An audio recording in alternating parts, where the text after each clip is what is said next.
Hello students, I am BL Chaudhary, team botany CLC Sikar. हाँ तो बेटा स्वागत है आज के लेक्चर में आपका। और ध्यान दीजिएगा बेटा कि प्रीवियस लेक्चर में अपन जो इंटरस्पेसिफिक इंटरेक्शंस होती हैं, आप समझ रहे हैं, अंतरजातीय अन्योन्य क्रियाएं। तो इंटरस्पेसिफिक इंटरेक्शन में आपने पहले पॉजिटिव इंटरेक्शन की बात की थी और नेगेटिव इंटरेक्शन की बात की थी। तो पॉजिटिव इंटरेक्शन में जो सबसे इंपॉर्टेंट है म्यूचुअलिज्म, सहउपकारिता, कमेंसलिज्म, सहभोजिता। यस बेटा। और आप समझ सकते हैं कि भाई म्यूचुअलिज्म है, कमेंसलिज्म है, उन सब की बात अपन प्रीवियस लेक्चर में कर चुके थे। अब पॉजिटिव की जो थर्ड इंटरेक्शन है यानी प्रोटोकॉपरेशन और उसके पश्चात अपन नेगेटिव इंटरेक्शन जो अपन इस लेक्चर में बात करेंगे बेटा। और आप ध्यान दीजिएगा पूरा एनसीईआरटी से आप इसको कवर करें। और आप समझ रहे हैं बेटा कि जितना पॉसिबिलिटी आपके फर्स्ट चैप्टर और फिर उसके बाद इकोसिस्टम का इंट्रोडक्शन तक, उससे आगे तो आप बहुत अच्छे से आप टेस्ट में तैयार करें, वहीं तक आपका सिलेबस होगा, फिर नेक्स्ट माइनर में होगा। तो बिल्कुल अच्छे से आप इसको तैयार करना है। तो अपन बात करते हैं पॉजिटिव इंटरेक्शंस के अंदर जो आपका प्रोटोकॉपरेशन होता है। ठीक है ना बेटा। तो देखिएगा, तो बेटा देखो पॉजिटिव इंटरेक्शन के अंदर अपन आपको म्यूचुअलिज्म, सहउपकारिता, कमेंसलिज्म, सहभोजिता बता चुके हैं। और अब आपकी नेक्स्ट आप देखते हो कि इसके अंदर जो थर्ड है पॉजिटिव इंटरेक्शन में, और वो है प्रोटोकोऑपरेशन। प्रोटोकोऑपरेशन को अपन बोलते हैं बेटा प्राक सहभोजिता या सहयोगिता, या इसको अपन आदि सहयोगिता भी बोलते हैं। तो प्रोटोकोऑपरेशन, प्राग सहयोगिता। तो देखिए बेटा प्रोटोकॉपरेशन बहुत ही इंपॉर्टेंट। यस। और यहां देखिए बेटा मैं इस इंटरेक्शन में आपको बताता हूं जो आपको 100% कंसेप्ट क्लियर होगा, जो मैंने पहले भी प्रीवियस लेक्चर्स में भी बात की थी कि देखिए बेटा कि प्रोटोकॉपरेशन भी एक प्लस प्लस संबंध है, प्लस प्लस संबंध। अब आपके दिमाग में क्वेश्चन आए कि भाई सर, भाई जो आपने म्यूचुअलिज्म बताया वो भी प्लस प्लस संबंध है, ये भी प्लस प्लस संबंध है। अगर आप इतनी सी परिभाषा दें कि अन्योन्य क्रिया करने वाली दोनों जातियों को एक दूसरे से लाभ होता है, तो वो तो सहउपकारिता में भी होता है और इसमें भी होता है, प्रोटोकॉपरेशन में भी।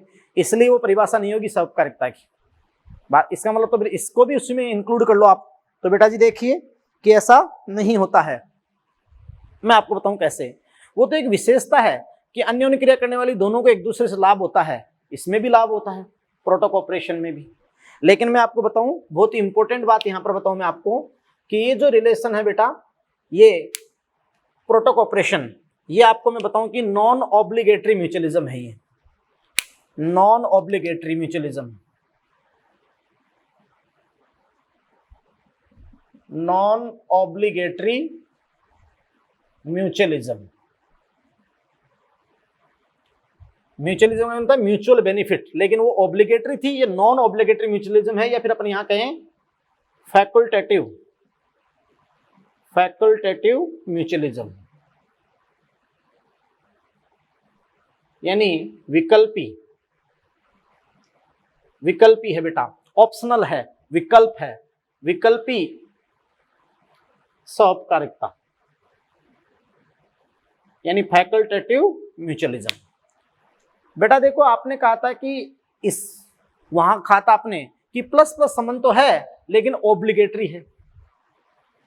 ऑब्लिगेटरी यानी ऐसा एसोसिएशन जिसमें अन्योन्य क्रिया करने वाली दोनों जातियों को एक दूसरे से लाभ होता है तथा दोनों एक दूसरे के बिना जीवित नहीं रह सकती है। वहां क्या संबंध था कि दोनों एक दूसरे के बिना जीवित नहीं रह सकती है। और वहां उसने ये कहा था कि I can not live without you, यानी वो तो बेटा वो संबंध था। वो कहते हैं ना तेरे बिना मैं कुछ नहीं, वो कसमें खाते हैं ना, जन्मों जन्मों की कसमें खाते हैं कि बस तू है तो मैं हूं, तू नहीं तो मैं भी नहीं। वो तो था म्यूचुअलिज्म। बात को समझ रहे हैं, है ना। यानी I can not live without you, मैं तुम्हारे बिना नहीं रह सकता, वो था म्यूचुअलिज्म।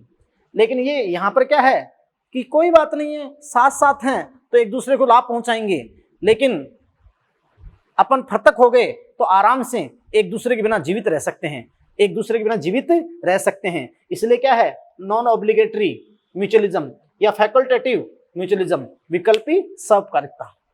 और वहां आपने कहा था कि एक दूसरे से जुड़े होते हैं, फिजिकल कांटेक्ट होता है और नीड दोनों की होती है। बात को समझे? आप समझ रहे बेटा कि यहां अगर अपन कहें कि दृढ़ भौतिक संबंध नहीं होते हैं, दृढ़ भौतिक संबंध नहीं होते हैं, यानी स्ट्रॉन्ग फिजिकल रिलेशन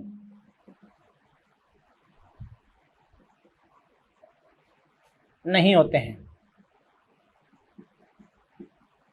यस बेटा। और ये अपन कहें कि अनिवार्य नहीं है, अपरिहार्य या अनिवार्य नहीं है, नॉट इसेंशियल, नॉट इसेंशियल, अनिवार्य नहीं है। यहां को एग्जिस्टेंस, सह अस्तित्व, को एग्जिटिशन, सह विलोपन या को इवोल्यूशन, सह उद्विकास जैसी कोई भी चीज नहीं है। यस बेटा, ये तो नॉर्मल बात है।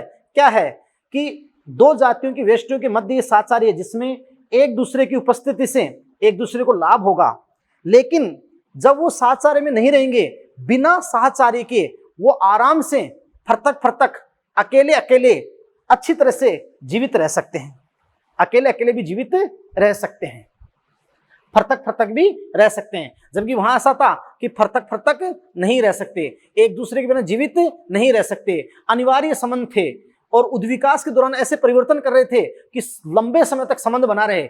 यहां कोई जरूरत नहीं है लंबे समय की, जब दोनों कांटेक्ट में हैं तो दोनों के लिए लाभ है, नहीं है तो कोई बात नहीं, अपना अपना काम कर रहे हैं। बात को समझे?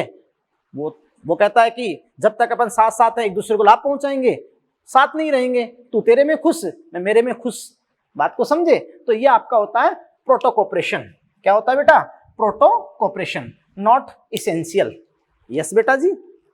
अब आप ध्यान दीजिए कि प्रोटो कोऑपरेशन के जो एग्जाम्पल्स हैं, इसलिए आपको समझ में आया कि केवल प्लस प्लस संबंध होना म्यूचुअलिज्म नहीं है। जो सारी विशेषताएं आपको बताई वहां पर, वो आप बहुत अच्छे से देखें, समझें। यस बेटा। अब देखिए इसके जो बहुत सारे एग्जाम्पल्स हैं, तो इसमें मैं आपको एग्जाम्पल्स की बात करता हूं। जैसे सबसे पहले आपका होता है टिक बर्ड, एक बहुत ही इंपॉर्टेंट एग्जाम्पल आपके इसमें सामने है, टिक बर्ड। टिक बर्ड और राइनोसिरोस। राइनोसिरोस होता है बेटा गेंडा, गेंडे को आपने अच्छे से देखा होगा। और ये आप जानते हैं कि टिक बर्ड और जो राइनोसिरोस होता है गेंडा, सॉरी राइनोसिरोस गेंडा जो होता है, तो आपने गेंडे के ऊपर, गेंडे के विशालकाय शरीर पर आपने कई पक्षी देखे होंगे। वो पक्षी अपन बात रहे कि उस गेंडे के शरीर पर जो एक्टोपैरासाइट होते हैं, उन एक्टोपैरासाइट को खाते हैं। बात को समझे? तो इन टिक बर्ड को तो आप समझ रहे हैं बेटा कि भोजन मिल जाएगा जू के रूप में, लाइस के रूप में, भोजन जू के रूप में गेंडे के शरीर से, तो इनको बेनिफिट हो गया। और गेंडे को भी बेनिफिट हो जाएगा, क्योंकि उसको बाह्य परजीवियों से मुक्ति मिल जाएगी, बाह्य परजीवियों से मुक्ति। ये लो जी, क्लियर। तो टिक बर्ड को भोजन जू के रूप में और राइनो गेंडे को बाह्य परजीवियों से क्या मिल गई? मुक्ति। तो दोनों को एक दूसरे से बेनिफिट हो गया, दोनों के लिए प्लस प्लस, दोनों को एक दूसरे से क्या बेनिफिट हो गया। लेकिन देखो, अगर वहां गेंडा नहीं होगा तो टिक बर्ड अपने दूसरे तरीके से भोजन लेगा और गेंडा भी कोई दूसरा तरीका, अपने परजीवियों को मुक्त करने का दूसरा तरीका अपनाएगा। ये जब दोनों कांटेक्ट में हैं, जब ये साहचर्य मतलब दोनों अन्योन्य क्रिया में हैं, तो परस्पर एक दूसरे को लाभ होगा। और जब अन्योन्य क्रिया नहीं है तो ये फरतक फरतक भी आराम से जीवित रह सकते हैं। यस बेटा। हाँ, कि यहाँ ऑब्लिगेटरी संबंध नहीं है, अविकल्पी संबंध नहीं है, यहाँ पर ऑप्शनल है, विकल्प है। बात को समझे? और मैं यहाँ पर आपको कुछ और भी नेम यहाँ पर आ जाते हैं। जैसे आपको यहाँ पर बताया जाता बेटा, एक तो रेड बिल्ड ऑक्सपेकर और एक होता है येलो बिल्ड ऑक्सपेकर। यानी वो जो पक्षी टिक बर्ड है ना, उनको ये भी कहा जाता है रेड बिल्ड ऑक्सपेकर और येलो बिल्ड ऑक्सपेकर। तो ये अपन बात रहा है कि लाल चोंच वाला ऑक्सपेकर और पीली चोंच वाला ऑक्सपेकर जो गेंडे पर रहते हैं। और गेंडे के शरीर से आपको मैं बताऊं, जो किलनियों मतलब जो जू होती है उसको अपन बात रहे क्यों खाते हैं, और गेंडे को अन्य खतरे से, चेतावनी से भी उसको संकेत दे देते हैं। तो आप समझ रहे हैं कि ये आपकी प्रोसेस हो गई।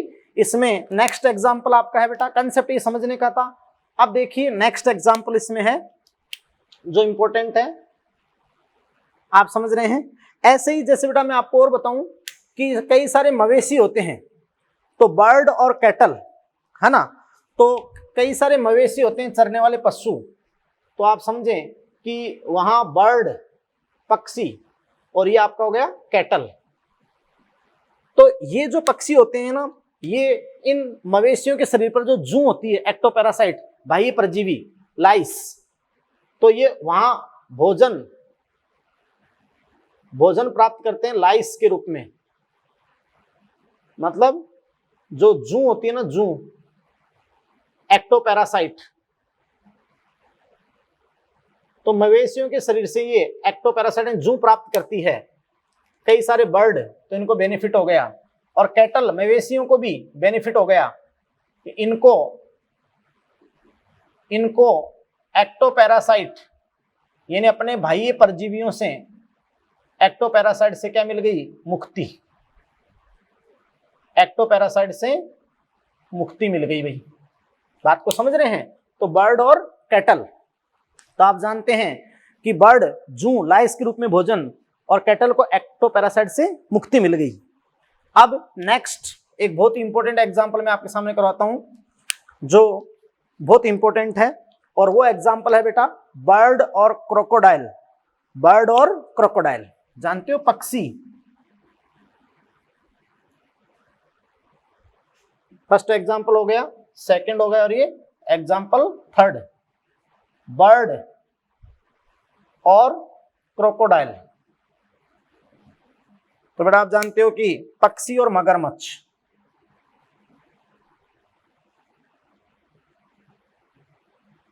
देखिए तो पक्षी और मगरमच्छ में बेटा आप देखिए, आपको पता है कि मगरमच्छ जब शिकार कर लेता है उसके बाद अपने मुंह को फैला के रखता है, तो मगरमच्छ के दांत में बहुत सारे मांस के टुकड़े फंस जाते हैं। तो कई पक्षी आपने देखा हो ना, टिटड़ी होती है, आया ना, तो आप जानते हैं कि कई पक्षी उस मगरमच्छ के मुंह में से, दांतों में से फंसे हुए मांस के टुकड़ों को लेकर अपना भोजन करते हैं। तो बर्ड को भोजन मिल रहा है और क्रोकोडाइल की ब्रुश हो रही है भाई, दांतों की सफाई हो रही है। मजा आया ना, बहुत इंपॉर्टेंट। तो आप समझ रहे हैं कि बर्ड और क्रोकोडाइल, तो क्रोकोडाइल के जबड़ों में फंसे हुए मांस के टुकड़े निकालकर भोजन प्राप्त करते हैं। यानी जो पक्षी है ना, पक्षी ये मगरमच्छ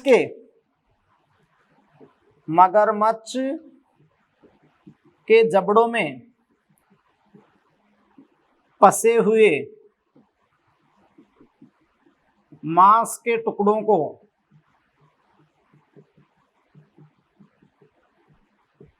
निकालकर भोजन प्राप्त करते हैं। तो इनको क्या हो गया बेटा? बेनिफिट हो गया। और यहां देखो कि मगरमच्छ को दांतों में फंसे मांस के टुकड़ों से मुक्ति मिल जाती है। मांस के टुकड़ों से क्या मिल जाती है बेटा? मुक्ति मिल जाती है। तो इसको भी बेनिफिट हो गया, इसको भी बेनिफिट हो गया। बोलो, तो आप समझें कि प्रोटोकॉपरेशन हो गया। और अपन अच्छे जानते हैं कि मगरमच्छ पक्षी आती है ना, टिटहरी, जो जानते हो परजीवी जोंक को खाने के लिए मगरमच्छ के मुंह में प्रवेश करती है, और पक्षी को भोजन मिलता है और मगरमच्छ को या तो रक्त चूसने वाली उस परजीवी से मुक्ति मिलती है, या फिर ये देखो मगरमच्छ के जबड़ों में जो फंसे हुए मांस के टुकड़ों से को निकाल कर पक्षी भोजन लेता है तो इसको तो भोजन मिल रहा है, और मगरमच्छ को दांतों में फंसे मांस के टुकड़े से मुक्ति मिलती है। तो ये आपकी इंटरेक्शन जो हो गई प्रोटो कोऑपरेशन। मैंने इसमें 2 इंटरेक्शन बता दिया, प्रोटो कोऑपरेशन आपका हो गया। यस बेटा। और अब देखो बहुत ही इंपॉर्टेंट बात बताऊं मैं आपको, एक इंटरेक्शन इसमें और है, और वो इंटरेक्शन आपके सामने है बेटा। एक तो मैंने आपको बताई थी क्या, वो क्लाउन फिश और सी एनिमोन वाली, वो तो थी कॉमेंसलिज्म, वो मैं समझ लेना। यहां एक नई इंटरेक्शन है सी एनिमोन और हर्मिट क्रैब। सी एनिमोन, इसलिए ध्यान रखना कैसे ने, सी एनिमोन और हर्मिट क्रैब। हर्मिट क्रैब जो केंकड़ा होता है ना, केंकड़ा, साधु केंकड़ा। तो देखिए कि सी एनिमोन और हर्मिट क्रैब को क्या है कि इसको सी एनिमोन को तो परिवहन में मदद मिलती है, और हर्मिट क्रैब को क्या मिलती है, सुरक्षा इससे। तो दोनों को जब ये साहचर्य में रहते हैं तो दोनों को एक दूसरे से बेनिफिट है, और स्वतंत्र रहें तो भी अपना अपना रास्ता अलग अलग रखेंगे, कोई परिवर्तन नहीं है। आप समझ सकते हो बेटा कि जो ये हर्मिट क्रैब है, हर्मिट क्रैब के ऊपर क्या है कि सी एनिमोन आ जाता है, सी एनिमोन। ये टेंटाकल्स होते हैं सी एनिमोन के, तो सी एनिमोन इसके ऊपर आता है। तो सी एनिमोन को तो परिवहन में मदद मिलती है क्रैब, केंकड़े से, हर्मिट क्रैब से, और उस हर्मिट क्रैब को इससे क्या मिल जाएगी, सुरक्षा मिल जाएगी। तो दोनों को एक दूसरे से लाभ है। तो ये आपका, लेकिन अविकल्पी संबंध नहीं है, ये दोनों एक दूसरे के बिना पृथक भी रह सकते हैं। इसलिए आपका किसमें आएगा, प्रोटो कोऑपरेशन में। किसमें आएगा बेटा, प्रोटो कोऑपरेशन में। तो प्रोटो कोऑपरेशन को आप बहुत अच्छे से समझ गए ना, बोलो भाई, नॉर्मल है ना, और बहुत अच्छी तरीके से बेटा बात को समझ रहे हैं। तो ये सारी बात आपके सामने हो गई कि सी एनिमोन और हर्मिट क्रैब की भी मैंने आपको बता दी है। हाँ बेटा देखिए, नेगेटिव इंटरेक्शन जो है, अब आपका सेकंड पॉजिटिव आपकी कंप्लीट होगी, तो नेगेटिव इंटरेक्शंस, ऋणात्मक अन्योन्य क्रियाएं। तो अपने बताया था कि ऋणात्मक अन्योन्य क्रिया का मतलब होता है कि अन्योन्य क्रिया करने वाली दोनों जातियों में से, दोनों जातियों की जो पॉपुलेशंस हैं, दो अलग अलग जातियों की जो पॉपुलेशन में किसी एक को भी अगर हानि हो गई तो किसमें काउंट होगी बेटा, नेगेटिव इंटरेक्शंस में, ऋणात्मक अन्योन्य क्रियाओं में। यस बेटा। तो अब देखिए, ऋणात्मक अन्योन्य क्रियाओं में मैंने आपको जो अंत क्रियाएं या बताई थी। यस बेटा। तो यहां पर देखो कि सबसे पहले अपन बात करते हैं बेटा कि जो नेगेटिव इंटरेक्शंस हैं, तो नेगेटिव इंटरेक्शंस के अंदर जो आपकी सबसे पहले जो इंटरेक्शंस हैं वो कौन कौन सी हैं। तो इसमें सबसे पहले आप जानते हो प्रीडेशन परभक्षण है, पैरासिटिज्म परजीविता है, और उसके बाद अपन बात करते बेटा कि कंपटीशन जो स्पर्धा है, या अमेंसलिज्म। मैंने आपको 4 बताई थी, उनमें से जो 2 है उसमें 2 में आप जानते हो कि एक टाइप है जिसमें एक्सप्लॉइटेशन, एक्सप्लॉइटेशन यानी किसी ना किसी का क्या हो रहा है, शोषण हो रहा है, शोषण है ना। एक्सप्लॉइटेशन आपका समझते बेटा कि शोषण हो रहा है।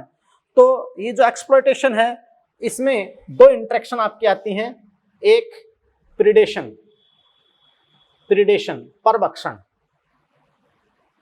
परभक्षण ये इंटरेक्शन आपकी होती है। दूसरी आपकी होती है पैरासिटिज्म, है ना बेटा, परजीविता। देखिए बेटा यहां भी अपन ने जब स्पीसीज ए और बी ली थी, इंटरेक्शन वाली स्पीसीज ए और स्पीसीज बी, तो यहां भी अपन ने प्लस और माइनस संबंध बताया था, प्लस और माइनस।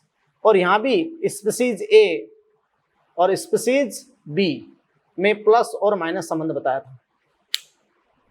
लेकिन फिर भी आपको मैं बताता हूं कि प्रीडेशन और पैरासिटिज्म है शोषण। ये आप समझ सकते हो कि डेट्रीमेंटल जो हानिकारक होती है, डेट्रीमेंटल या एंटागोनिस्ट इंटरेक्शंस हैं, मतलब डेट्रीमेंटल है, हानिकारक हैं, कि किसी एक पर माइनस आ रहा है, इसलिए ये एक्सप्लॉइटेशन शोषण है या ये नेगेटिव इंटरेक्शंस हैं।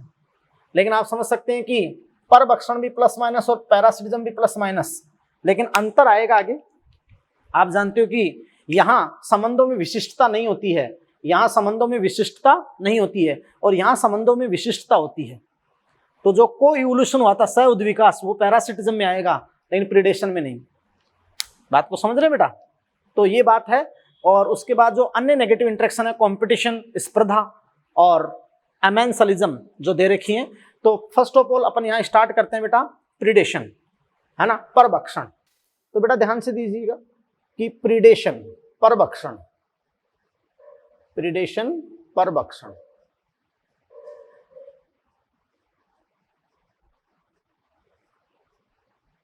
तो बेटा अपन ने कहा था कि एक्सप्लॉइटेशन, शोषण में दो प्रक्रम हैं, प्रीडेशन, परभक्षण और पैरासिटिज्म, परजीविता। दोनों ही प्लस माइनस संबंध है, लेकिन अपन क्या मेन डिफरेंस है वो सारी बातें यहां पे करेंगे। तो बेटा ध्यान दीजिएगा, प्रीडेशन, परभक्षण। देखो प्रीडेशन में, परभक्षण में ये जो संबंध है आपको मैं बताऊं कि ये प्लस माइनस संबंध है, प्लस माइनस संबंध है। हाँ जी, प्लस माइनस संबंध है। देखिए यहां जो दो जाति होती है, इसमें से जिसको लाभ होता है उसको आप कहते हो प्रीडेटर, प्रीडेटर, परभक्षी, प्रीडेटर। और जिसको बेटा हानि होती है उसको आप क्या कहते हो, प्रे, प्रे यानी शिकार जाति, शिकार जाति। यस बेटा, तो प्रीडेटर और प्रे, बात को समझ रहे हैं?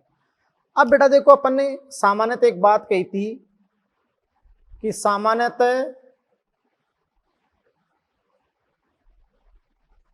प्रीडेटर जो परभक्षी है, प्रीडेटर प्रे से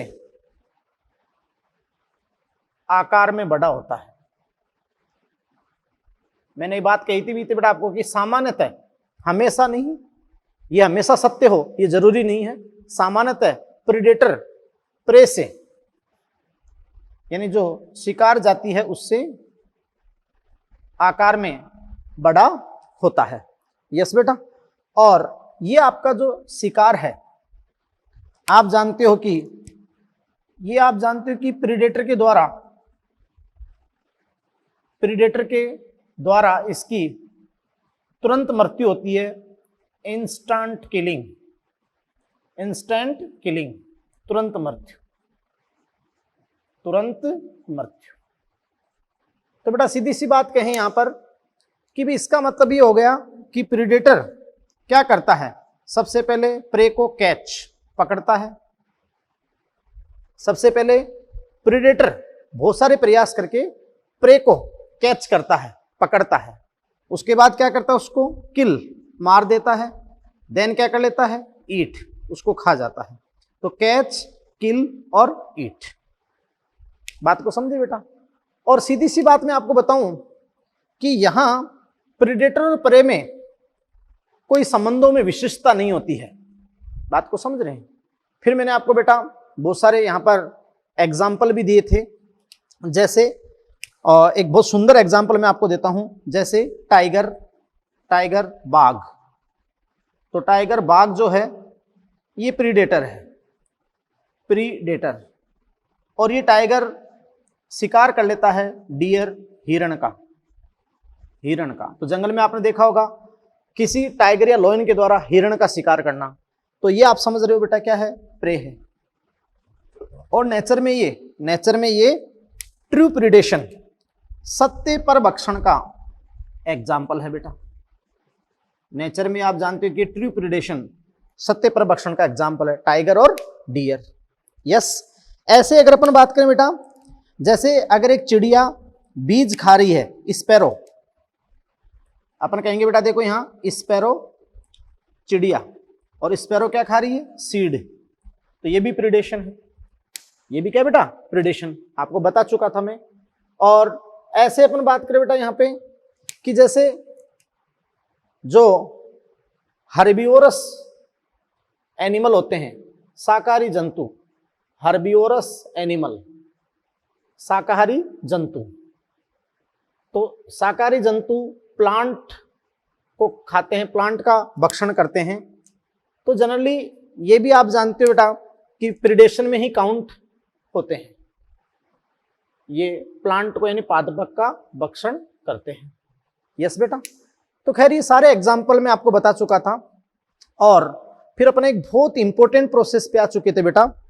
आप जानते हैं कि ये भी एक प्रकार प्रेडेशन है और बहुत इंपॉर्टेंट प्रोसेस पे अपन आ चुके थे। वो अपना टॉपिक था कि इकोसिस्टम में या जो जैविक समुदाय है, बायोटिक कम्युनिटी, एक आवास जहां विभिन्न प्रकार की पॉपुलेशंस हैं और उनमें आपस में इंटरेक्शंस हैं, तो उसमें परभक्षण के क्या लाभ हैं? परभक्षण के लाभ, परभक्षण के लाभ बता दे बेटा। ये अपन कहें कि नेचर में क्या सिग्निफिकेंस है, significance of predation, significance of predation, यानी परभक्षण के क्या महत्व है, क्या लाभ है। यस बेटा। पारितंत्र में इसके क्या इंपॉर्टेंस है, तो ये अपन देखेंगे, बहुत इंपॉर्टेंट। सबसे पहले देखो बेटा कि ये जो परभक्षण है इसका जो सबसे इंपॉर्टेंट लाभ है, जो अपन नेक्स्ट चैप्टर इकोसिस्टम पढ़ेंगे तो और ज्यादा अच्छा समझ में आएगा पारितंत्र के अंदर। ध्यान दीजिए बेटा कि इसमें जो सबसे फर्स्ट लाभ है वो है संचरण। संचरण या अपन कहेंगे कंडक्ट, कंडक्ट आया ना। तो आप जानते बेटा कि कंडक्ट, संचरण, सनाल, मतलब energy flow in ecosystem, energy flow in ecosystem, है ना बेटा। अपन बात करेंगे कि पारितंत्र में ऊर्जा प्रवाह, और नेक्स्ट चैप्टर बेटा ये पूरा एक टॉपिक है कि पारितंत्र में ऊर्जा प्रवाह कैसे होता है, संचरण, कंडक्ट या एनर्जी फ्लो इन इकोसिस्टम। तो देखिए बेटा कि परभक्षण का जो सबसे इंपॉर्टेंट लाभ है, एक बात बताए, यदि प्रकृति में परभक्षी शिकार का संबंध नहीं हो, परभक्षी शिकार का संबंध नहीं हो, तो प्रकृति के ये हरे पेड़ पौधे बेटा, प्रकृति के ये हरे पेड़ पौधे, जो आप जानते हैं कि प्रकृति के ये हरे पेड़ पौधे जो दिन भर अपन बात बड़ा कि सूर्य के प्रकाश को एंट्रैप करते हैं, सोलर रेडिएशंस को एंट्रैप करते हैं और प्रकाश संश्लेषण के द्वारा अपना भोजन बनाते हैं। तो ये जो भी भोजन बना लेंगे अपने शोषण में खर्च कर लेंगे, अपने शोषण में खर्च करने के बाद बचे हुए कार्बनिक पदार्थ को ये जमा कर लेते हैं, ऐसा ही होता है। तो अपन कहेंगे इनको कि प्रकृति में ये अपना भोजन स्वयं बनाने वाले प्रोड्यूसर हैं, उत्पादक हैं। चलो जी, प्रोड्यूसर हैं, उत्पादक। अगले चैप्टर में बहुत अच्छे से समझाएंगे आपको कि जो प्रोड्यूसर होता है उसका जो पोषण स्तर अपन दें, तो आप जानते हो कि trophic level first, trophic level first, पोषण स्तर, क्योंकि ये उत्पादक हैं और सबकी पूर्ति यही करने वाले हैं। अब देखो इस उत्पादक को, प्रोड्यूसर को अपन करें बेटा कि शाकाहारी जंतु जो होते हैं, शाकाहारी, ये भक्षण करेंगे, शाकाहारी जंतु पादप का भक्षण करेंगे ना, बात को समझे। तो इनके अंदर जो संचित भोज्य पदार्थ है या जो ऊर्जा है उसका ट्रांसफर शाकाहारी पे हो जाएगा, ये ट्रॉफिक लेवल T2 होगा, शाकाहारी, बात को समझे। और शाकाहारियों से किसमें, मांसाहारी, शाकाहारियों कौन खाएंगे, मांसाहारी। यस, तो ट्रॉफिक लेवल T3 या फिर उच्च मांसाहारी T4, बात को समझे। तो मैं यहां एक लाइन इतनी सी कहना चाहूंगा बेटा कि भाई ये परभक्षण के माध्यम से तो हो रहा है। किसके माध्यम से हो रहा है, ये परभक्षण के माध्यम से। और वहां पर कहेंगे कि ऊर्जा का प्रवाह परभक्षण के माध्यम से होता है भोज्य पदार्थों के रूप में। किसके रूप में होता है बेटा, भोज्य पदार्थों के रूप में। तो आप जानते हैं कि जो परभक्षण का फर्स्ट लाभ है संचरण, कंडक्ट, एनर्जी फ्लो, यानी आप जानते बेटा कि परभक्षण के माध्यम से ही, यहां अपन कह देंगे फिर कि भाई परभक्षण के माध्यम से ही, परभक्षण के माध्यम से ही एक पोषण स्तर से, एक ट्रॉफिक लेवल से, एक पोषण स्तर से दूसरे पोषण स्तर में, एक पोषण स्तर से दूसरे पोषण स्तर में खाद्य ऊर्जा का स्थानांतरण होता है, खाद्य ऊर्जा का स्थानांतरण होता है ना बेटा। परभक्षण के माध्यम से ही एक पोषण स्तर से दूसरे पोषण स्तर में खाद्य ऊर्जा का स्थानांतरण होता है, बात को समझे बेटा। यानी एक पोषक स्तर से दूसरे पोषक स्तर तक खाद्य ऊर्जा का स्थानांतरण तभी होता है जब प्रीडेटर प्रे संबंध होता है, प्रीडेटर प्रे। तो प्रकृति में यह संबंध नहीं होता तो ऊर्जा आगे के ट्रॉफिक लेवल में ऐसे संचारित नहीं होती। और ये पेड़ पौधे जो इतनी सारी सौर ऊर्जा को एंट्रैप करते हैं और इतना सारा जो भोज्य पदार्थों का संश्लेषण करते हैं, उसका क्या होता? इसलिए प्रकृति में परभक्षण जरूरी है, परभक्षण जरूरी है। तो फर्स्ट सिग्निफिकेंस या फर्स्ट लाभ तो ये हो गया।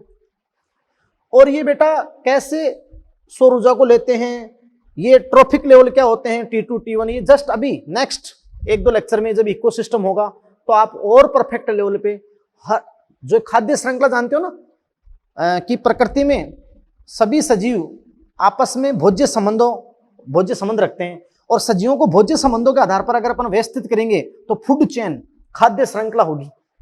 तो वही बात की खाद्य श्रृंखला में निम्न पोषण स्तर से उच्च पोषण स्तर की ओर जो ऊर्जा का प्रभाव होता है, खाद्य ऊर्जा का प्रभाव होता है, वो किसके माध्यम से होता है? परभक्षण के माध्यम से होता है। किसके माध्यम से होता है? परभक्षण के माध्यम से। बात को समझे? तो परभक्षण का जो फर्स्ट आप बेनिफिट या पहला लाभ आप समझ चुके हैं। और पहला लाभ आपका हो गया संचरण, conduct, energy flow in ecosystem, यानी पारितंत्र में ऊर्जा प्रवाह।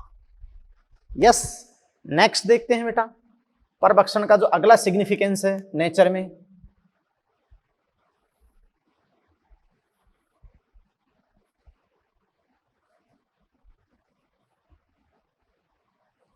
तो देखिएगा नेक्स्ट अपन बात करते हैं बेटा यहां पर जो परभक्षण का नेक्स्ट आपका है कि परभक्षण के द्वारा अगला क्या बेनिफिट होता है या प्रकृति में अगला क्या कंट्रोल होता है। तो सेकंड आपका बेटा है इसके अंदर कि परभक्षण के कारण प्रे की जनसंख्या पर नियंत्रण रहता है। यस बेटा, परभक्षण के कारण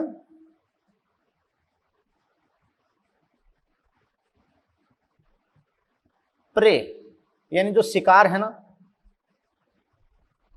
प्रे की जनसंख्या पर नियंत्रण रहता है। प्रे की जनसंख्या पर नियंत्रण, या कुछ ऐसा कह दें अपन इसको कि परभक्षण के कारण प्रे की यानी शिकार की जनसंख्या पर नियंत्रण, यानी शिकार की समष्टि घनत्व का नियंत्रण, शिकार की समष्टि घनत्व का नियंत्रण परभक्षण के माध्यम से। तो इसको अपन क्या कहेंगे? इसको अपन ये भी कह सकते हैं कि प्रीडेटर जो परभक्षी होता है, predator maintain ecosystem balance, ecosystem balance. Yes बेटा, यानी पारितंत्र इकोसिस्टम के संतुलन को नियमित करता है, मेंटेन करता है, नियमित करता है। यस बेटा, तो देखिए कि प्रीडेटर परभक्षण के कारण प्रे शिकार की जनसंख्या पर नियंत्रण या शिकार की समष्टि घनत्व का नियंत्रण, या predator maintain ecosystem balance, ecosystem balance, ये अपन बात करते हैं बेटा। तो देखो कैसे, इसमें अपन एग्जाम्पल पढ़ते हैं। और first of all example first, जो आपकी एनसीईआरटी ने बहुत सुंदर एग्जाम्पल आपको दे रखे हैं और वहां से क्वेश्चन आने के पूरे चांस, मॉड्यूल में आपको क्वेश्चन मिल जाएगा और वो अच्छे से हो जाएगा। यस बेटा, तो देखिए कैसे। हाँ, तो देखिए बेटा एग्जाम्पल जो फर्स्ट है और वो आपको एनसीईआरटी के अंदर वहां दे रखा है एग्जाम्पल फर्स्ट। एग्जाम्पल फर्स्ट वहां क्या दे रखा है? देखो, ऑस्ट्रेलिया में अफ्रीका से एक कांटेदार प्रिकली पियर कैक्टस को लाया गया। तो थोड़े ही समय में ऑस्ट्रेलिया में उसने भयानक तबाही मचा दी। भाई क्यों फैल गए वो भयानक? क्योंकि उस कैक्टस को खाने वाला जो मौत होता है, सलब जाती है, उसका प्रीडेटर है, वो वहां पे नहीं था। और बाद में जब अफ्रीका से उस प्रीडेटर को लाया गया तो कुछ ही समय में उस कैक्टस की समष्टि के ऊपर नियंत्रण आ गया, है ना। तो आप जानते हैं कि ये प्रीडेटर, आप जानते हैं कि प्रे के समष्टि घनत्व को नियंत्रित करते हैं। बात को समझे? तो बहुत ही अच्छा एग्जाम्पल बेटा आपको एनसीईआरटी ने वहां पर दे रखा है कि ऑस्ट्रेलिया में, बहुत इंपॉर्टेंट, ऑस्ट्रेलिया में, सॉरी, ऑस्ट्रेलिया में अफ्रीका से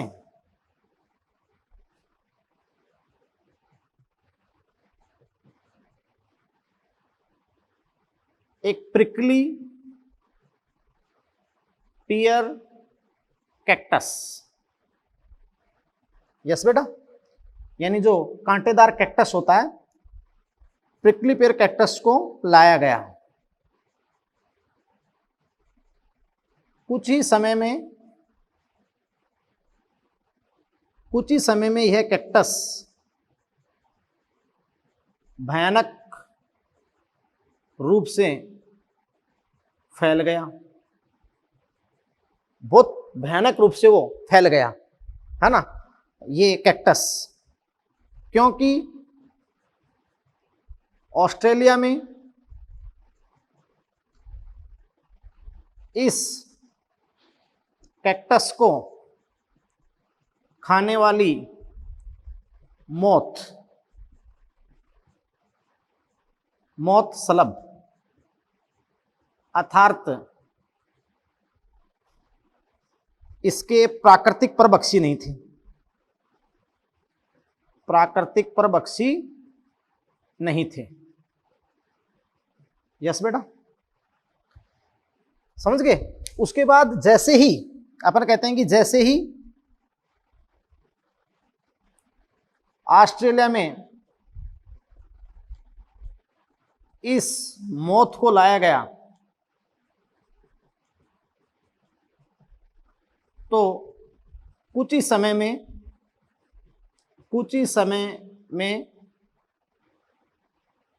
कैक्टस का समष्टि घनत्व नियंत्रित हो गया, उस पर कंट्रोल आ गया बेटा, नियंत्रित हो गया। बात को समझे? समझ रहे हो? तो बहुत अच्छा एग्जाम्पल आपको एनसीईआरटी ने वहां दे रखा है। बार बार अपन बात कह रहे हैं कि भाई ऑस्ट्रेलिया में अफ्रीका से प्रिकली पेयर कैक्टस को लाया गया, कुछ ही समय में कैक्टस भयानक रूप से फैल गया। क्यों? इसका क्वेश्चन भी आपके दे रखा है। क्यों फैला था वो? क्योंकि ऑस्ट्रेलिया में इस कैक्टस को खाने वाली मौत सलब यानी इसका प्राकृतिक परभक्षी नहीं था। जैसे उस प्राकृतिक परभक्षी को लाया गया तो कुछ ही समय में उसकी समष्टि पे क्या आ गया? नियंत्रण आ गया। बात को समझे? तो ये एग्जाम्पल फर्स्ट हो गया। एग्जाम्पल यहां सेकंड देते हैं बेटा हम आपको, बहुत ही इंपॉर्टेंट। तो सेकंड एग्जाम्पल क्या है वो भी आप इजी समझ जाएंगे। सेकंड एग्जाम्पल क्या है?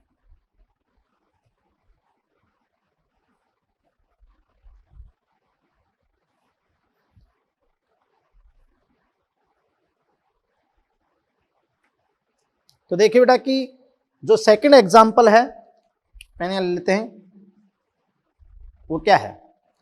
जैसे किसी वन में, किसी जंगल में टाइगर है, तो टाइगर क्या करता है? हर्बीवोरस की संख्या का नियंत्रण करता है ना। अपन कहते हैं कि किसी वन में टाइगर, बाघ, हर्बीवोरस की संख्या को नियंत्रित करता है। भाई वो शाकाहारी जंतुओं का शिकार कर लेता है ना, तो हर्बीवोरस क्या है? शाकाहारी। तो आप जानते हैं हर्बीवोरस की संख्या को क्या करता है? सॉरी, हर्बीवोरस की संख्या को क्या करता है? नियंत्रित करता है ना बेटा। यदि नियंत्रण नहीं हो, मान लो वहां टाइगर लोइन है ही नहीं, तो हो सकता है कि हर्बीवोरस जो शाकाहारी हैं, हर्बीवोरस और ग्रेजिंग करेंगे, अतिचारण, और ग्रेजिंग करेंगे, अतिचारण करेंगे, जिससे पौधे समाप्त हो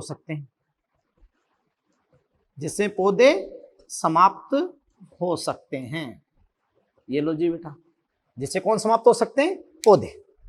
यस। तो एग्जाम्पल सेकंड, जो दूसरा सिग्निफिकेंस था, यस, अब अपन परभक्षण के नेक्स्ट सिग्निफिकेंस लेते हैं, नेक्स्ट महत्व लेते हैं। तो देखिए बेटा, हाँ देखिए बेटा, सिग्निफिकेंस में परभक्षण के लाभ में अब अपन थर्ड देखते हैं जो बहुत इंपॉर्टेंट है। यस बेटा, और थर्ड जो सिग्निफिकेंस है वो क्या है कि ये अपन बात बेटा कि जो प्रिडेशन के कारण परभक्षण के कारण, यहां लिखेंगे अपन प्रिडेशन परभक्षण के कारण विभिन्न प्रेज, जो विभिन्न शिकार जातियां हैं, विभिन्न प्रेज हैं, विभिन्न प्रेज की अपन बात करें बेटा, जातीय विविधता को बनाए रखा जाता है। विभिन्न प्रेज की जातीय विविधता को, जातीय विविधता को बनाए रखा जाता है। यानी देखो बेटा कि एक क्षेत्र विशेष में जो कम्युनिटी होती है, जैविक समुदाय होता है, बायोटिक कम्युनिटी, तो बायोटिक कम्युनिटी की विशेषता होती है डाइवर्सिटी, यानी बेटा जो विविधता होती है उसमें, क्योंकि तरह तरह की पादप और जंतु जातियां पाई जाती हैं। तो कई प्रेडेटर जो विभिन्न प्रेज हैं उनकी जातीय विविधता को बनाए रखा जाता है। या फिर ऐसे कहें कि बेटा प्रिडेशन या प्रीडेटर्स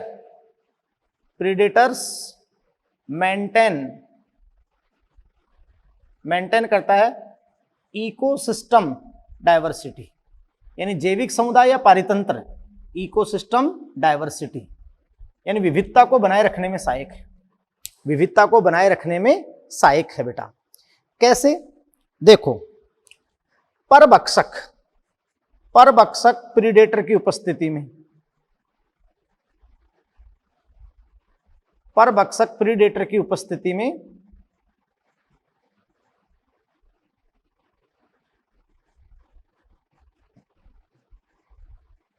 है ना बेटा, जो परभक्षक हैं प्रीडेटर की उपस्थिति में विभिन्न प्रेज, विभिन्न शिकार जातियों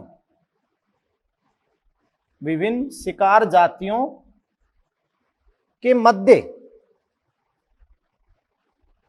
विभिन्न शिकार जातियों के मध्य इंटर स्पेसिफिक कंपटीशन, ध्यान से सुना बेटा, ये हिंदी में गड़बड़ दे रखा होता है। विभिन्न शिकार जातियों के बीच कौन सी प्रतिस्पर्धा होगी? Inter specific competition. तो परभक्षक या प्रीडेटर की उपस्थिति में विभिन्न शिकार जातियों के मध्य इंटर स्पेसिफिक कंपटीशन कम हो जाता है। या अपन कहें कि प्रीडेटर विभिन्न शिकार जातियों के मध्य इंटर स्पेसिफिक कंपटीशन को कम कर देता है, इंटर स्पेसिफिक कंपटीशन को कम कर देता है। एक बहुत ही इंपॉर्टेंट बेटा मैं आपको एग्जांपल वहां बताऊं, एनसीईआरटी का एग्जांपल है, बहुत ही मजा आपको आ जाएगा कि देखो बेटा,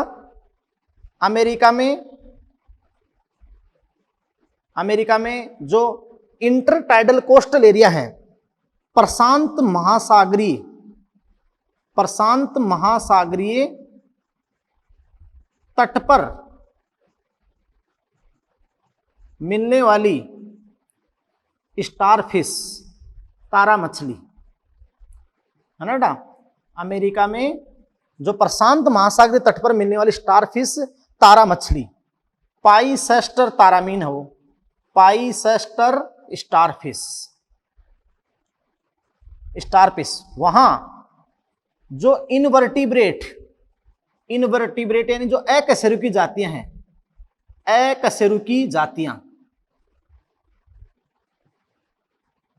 अकशेरुकी जातियों पर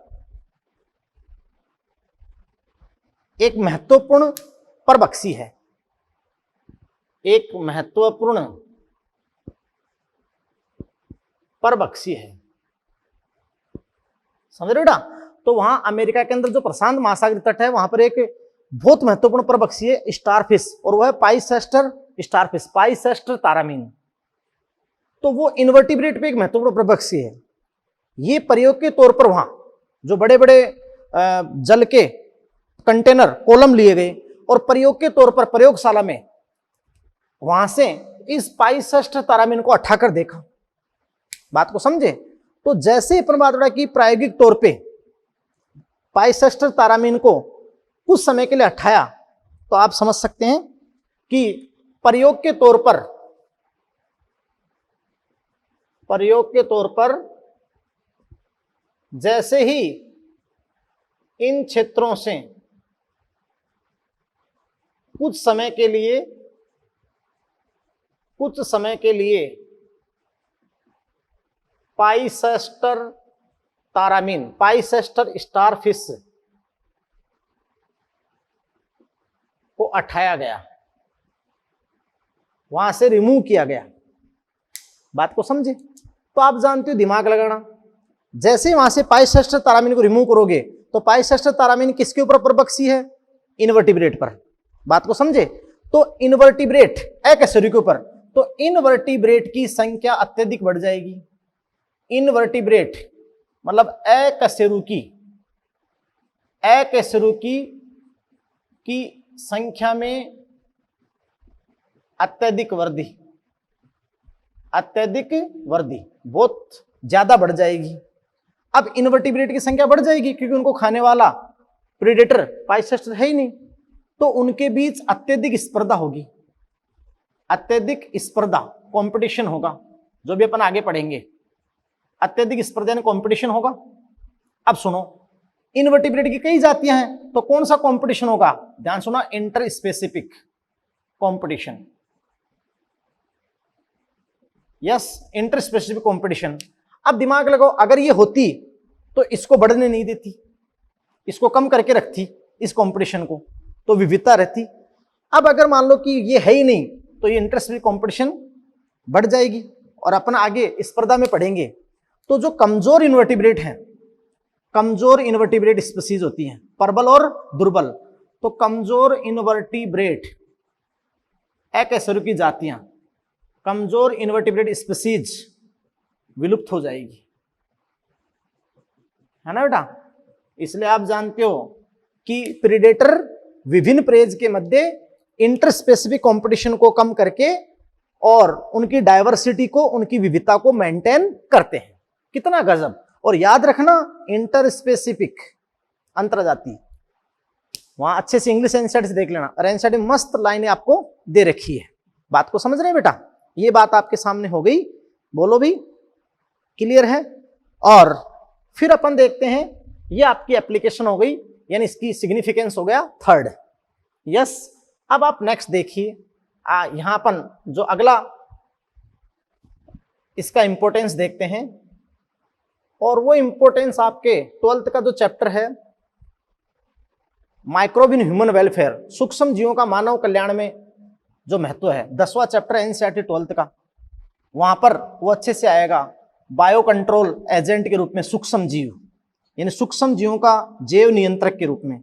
जैसे दिमाग लगाओ, अपन कृषि के अंदर आज मतलब जो भी कृषि के अंदर जो बैक्टीरिया हैं या वायरस हैं, या फिर कृषि के अंदर जो पीड़क होते हैं, इंसेक्ट पेस्ट, उनके कंट्रोल के लिए कई सारे रसायन यूज करते हैं। केमिकल, इंसेक्टिसाइड, पेस्टिसाइड, ये जो रासायनिक अपन एल्ड्रिनरी होते हैं ना, रासायनिक कीटनाशी, खरपतवारनाशी यूज करते हैं ना। लेकिन वहां आपको बता रखा है कि कुछ सूक्ष्म जीवों को अपन वहां यूज कर सकते हैं।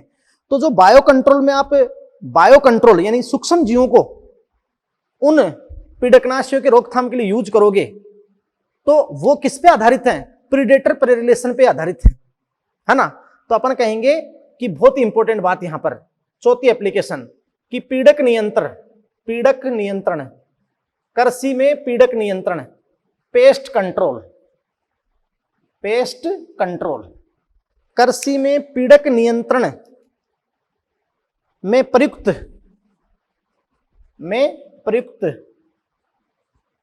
जैव नियंत्रण विधियां, जो बायो कंट्रोल मेथड्स हैं, जैव नियंत्रण विधियां,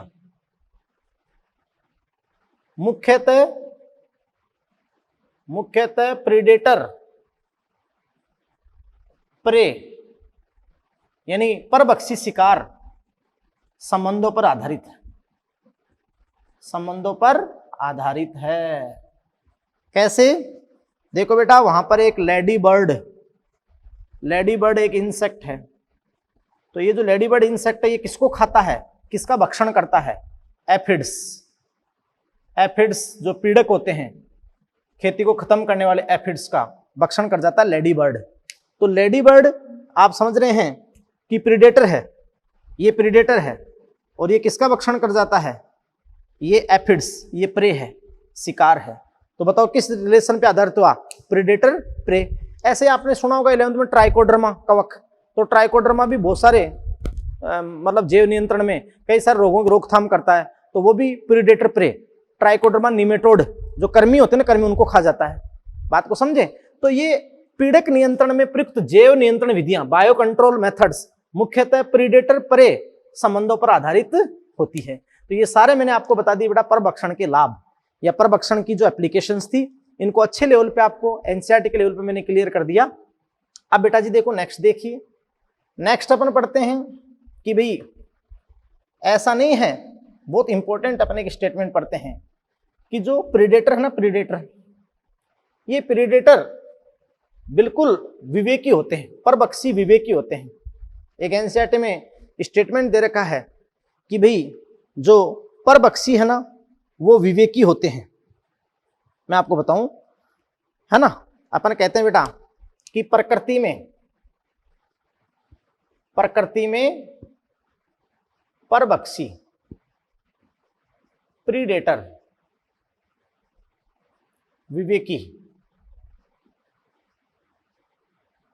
विवेकी का मतलब होता है प्रूडेंट, है ना, विवेकी होते हैं भाई।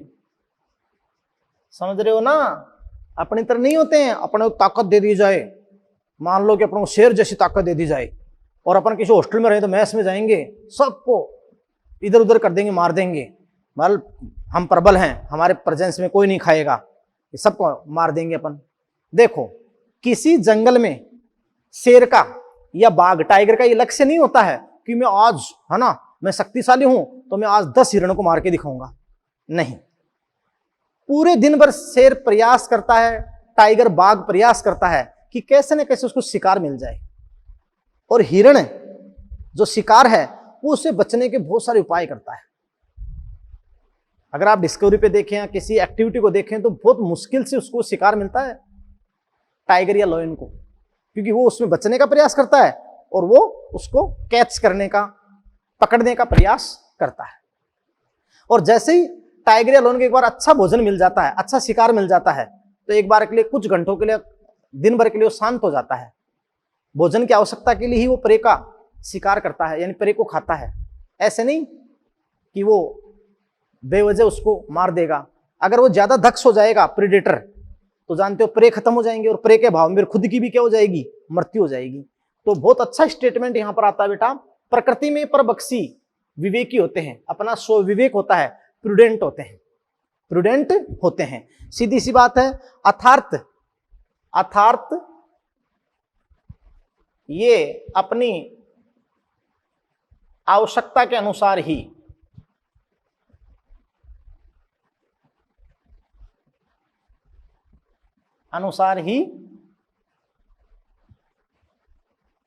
प्रे का भक्षण करते हैं, है ना बेटा। ये अपनी आवश्यकता के अनुसार ही, मैं आपको बताऊं बेटा, कि प्रे का भक्षण करते हैं। सीधी सी बात है ना, बहुत इंपॉर्टेंट बात। केवल भोजन के लिए शिकार करते हैं। अपन कहें कि केवल भोजन के लिए शिकार करते हैं,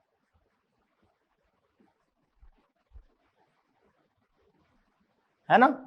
ये प्रे का मतलब शिकार का, प्रे का अतिदोहन नहीं करते हैं, अतिदोहन। और मनुष्य देखो, मनुष्य को लालच आ जाए, कोई मछलियां बिक रही है तो लग पड़ेगा उसके ऊपर, लालच मतलब अतिदोहन, और उसको नष्ट करके छोड़ेगा। लेकिन ये ऐसा नहीं है। तो तभी तो इकोसिस्टम बैलेंस चल रहा है। पारितंत्र जो बिल्कुल नियमित है वो तभी है। तो आप जानते हो भोजन के लिए शिकार करते हैं, ये प्रे का अतिदोहन नहीं करते हैं।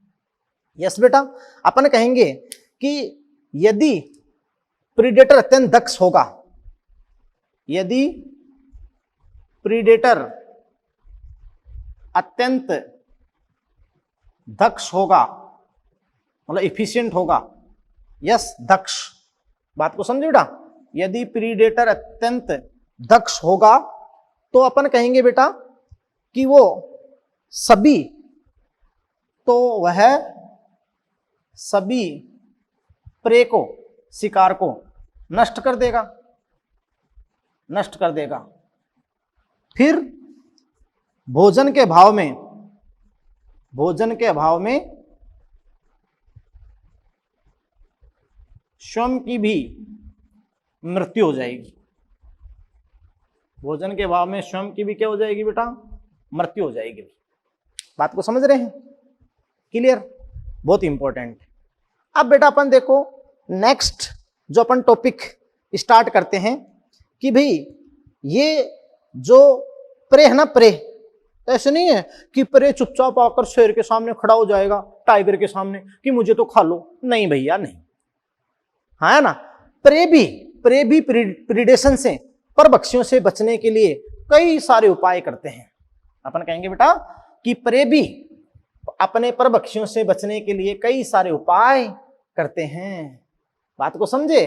तो जो टॉपिक अपना इसमें आगे होगा, यानी वो होगा कि शिकार जातियों के अनुकूलन।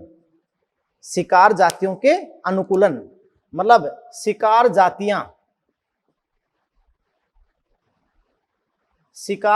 अपने प्रीडेटर से बचने के लिए कई उपाय करती है। तो शिकार जातियों के अनुकूलन, एडेप्टेशन, है ना बेटा, परभक्षियों से बचने के लिए।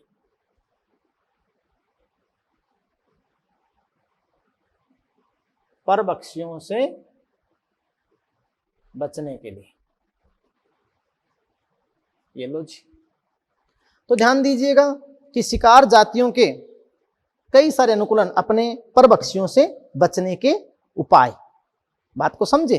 तो इसमें देखो बेटा, सबसे पहले आपकी जो सबसे इंपॉर्टेंट इसके अंदर जो प्रोसेस आती है वो क्या आती है? कैमूफ्लॉज। कैमूफ्लॉज, छद्मावरण, जो क्वेश्चन कई बार नीट एग्जाम में पूछा गया है।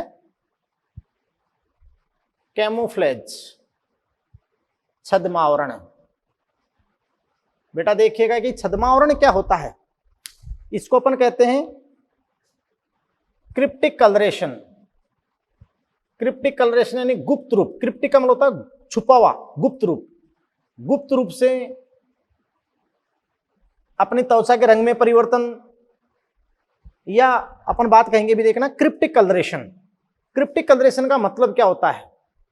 कैमूफ्लेज यानी छद्मावरण क्या होता है बेटा?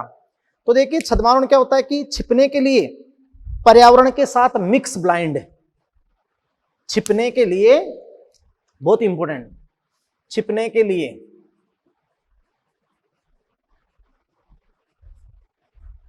पर्यावरण के साथ मिक्स ब्लाइंड। यस बेटा, बहुत इंपॉर्टेंट। यानी क्रिप्टिक कलरेशन यानी गुप्त रूप से अपने त्वचा की रंगों में या संरचनाओं में परिवर्तन करते हैं।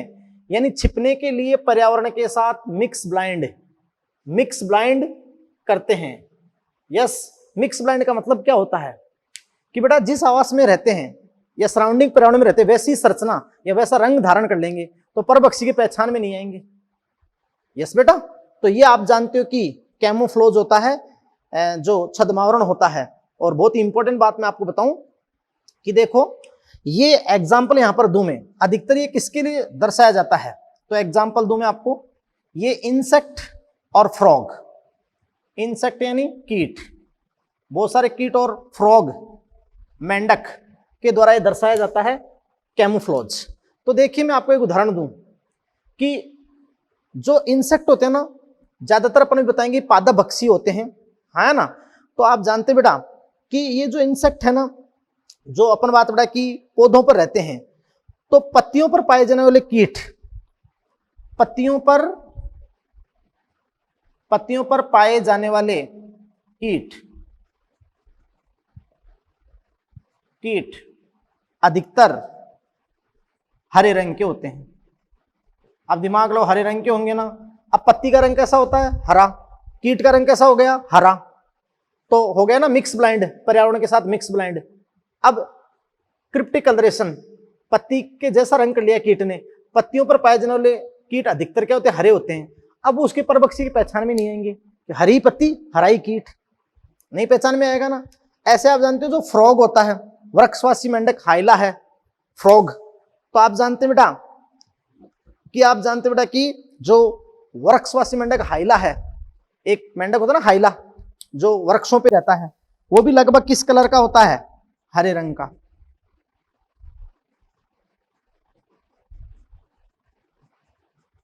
हरे रंग का ही होता है, सही। तो अपन ने क्या कहा कि जो कैमोफ्लोज है ना बेटा, वो ज्यादातर अपन बात बेटा की इंसेक्ट और फ्रॉग के द्वारा दर्शाया जाता है, और ये अपने वातावरण के अनुसार अपने संरचना यानी विभिन्न त्वचा के रंगों और संरचनाओं को ग्रहण करते हैं।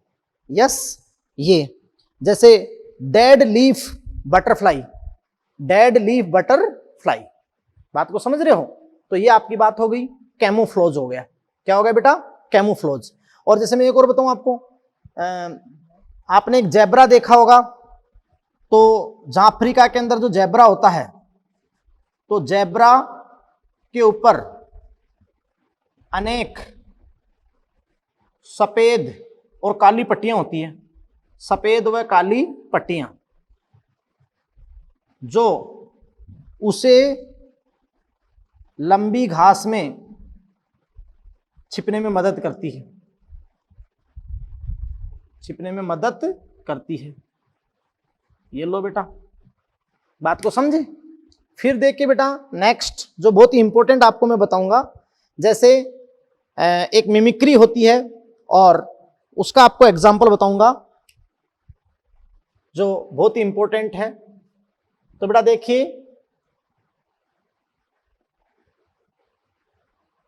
मिमिक्री, यस बेटा, अनुहरण। तो देखिए एक यहां मिमिक्री का जो एग्जांपल है, मोनार्क बटरफ्लाई, मोनार्क तितली,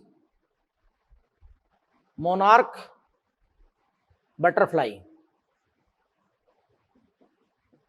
बेटा, मोनार्क तितली।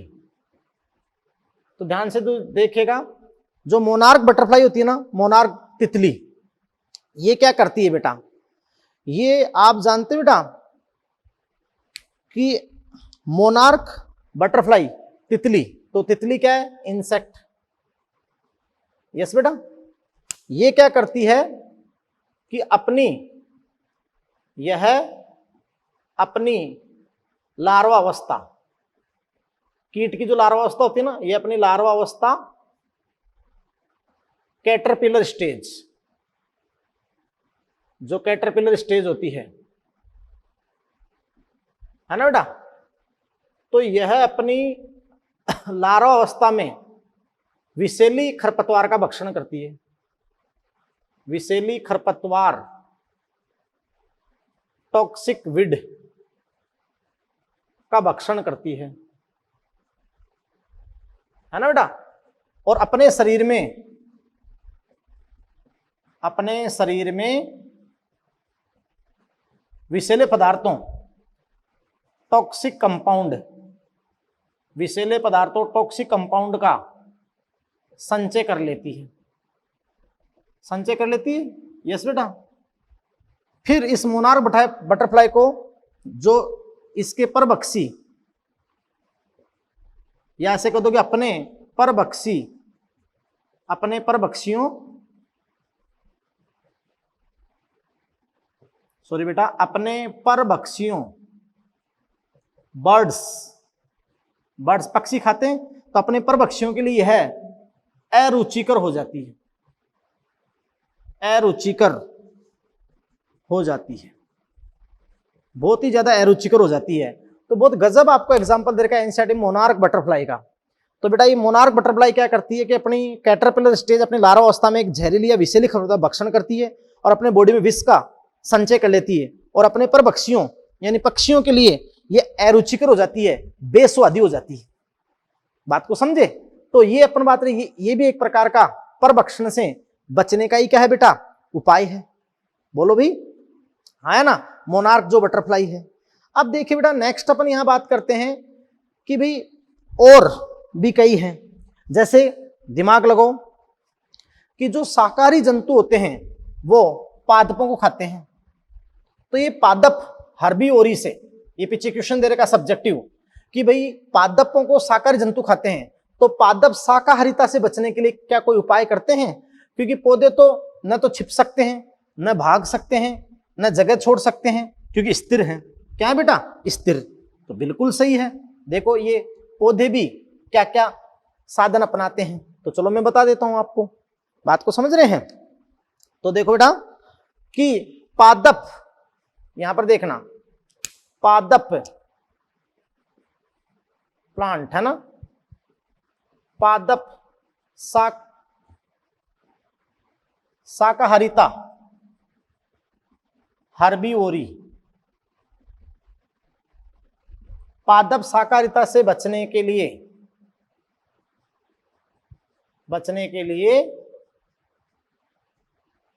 कई उपाय दर्शाते हैं। यस बेटा, तो पादप भी शाकाहारिता से बचने के लिए कई सारे उपाय ये दर्शाते हैं, है ना बेटा। जैसे पादप कई प्रकार के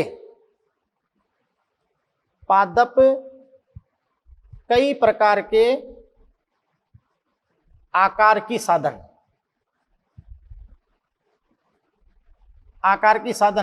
विकसित करते हैं,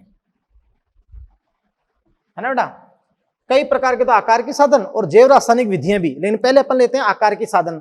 तो पादप कई प्रकार के आकार की साधन विकसित करते हैं, जैसे परभक्षियों से बचने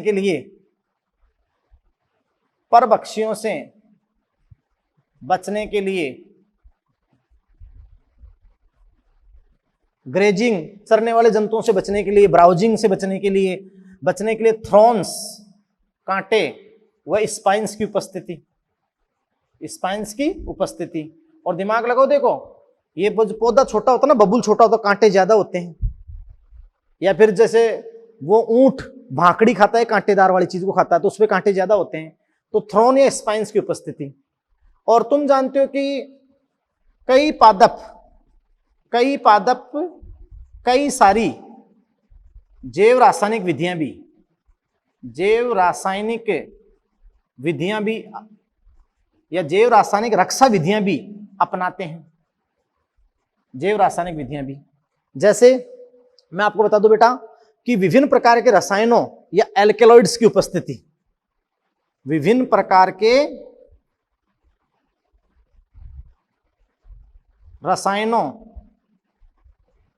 या एल्केलॉइड्स, जानते हो ना, आपने पढ़े जूलॉजी में एल्केलॉइड्स की उपस्थिति, जानते हो। जैसे कॉफी में कैफीन, तंबाकू बो दें चारों तरफ, तो तंबाकू को परभक्षी नहीं खाएंगे कि तंबाकू में क्या होता है, निकोटीन। जैसे निकोटीन है, कैफीन है, बात को समझे। और भी कई सारे एल्कलॉइड, जैसे अपन बात करें कि ओपियम अफीम में होता है ना, ओपियम, जैसे क्विनेन जानते हो, सिनकोना में क्विनेन होती है, क्विनेन। तो ऐसी कई सारी बेटा जैव रासायनिक विधियां भी, रक्षा विधियां भी वो अपनाते हैं। कौन? प्लांट्स। किससे बचने के लिए? हर्बीवोरस से बचने के लिए। बात को समझे? यस बेटा। अब देखिए बेटा, बहुत ही इंपॉर्टेंट बात नेक्स्ट बताता हूं मैं आपको। और तुम्हें पता है बेटा, एक एग्जाम्पल जो एनसीईआरटी ने दे रखा है, बहुत ही मस्त एग्जाम्पल दे रखा है, और देखिए वो क्या है।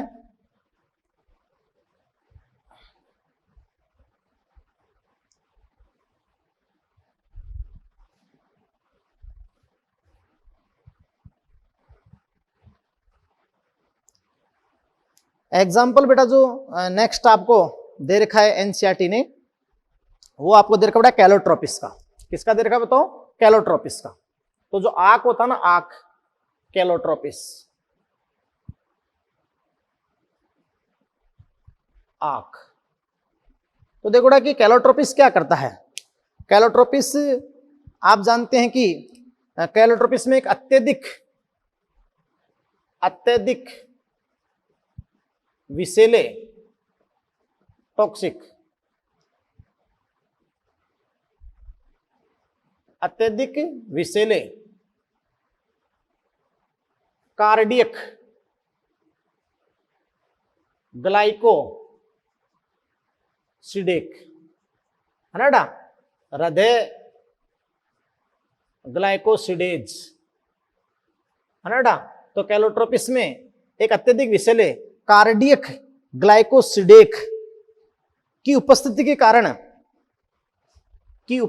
कारण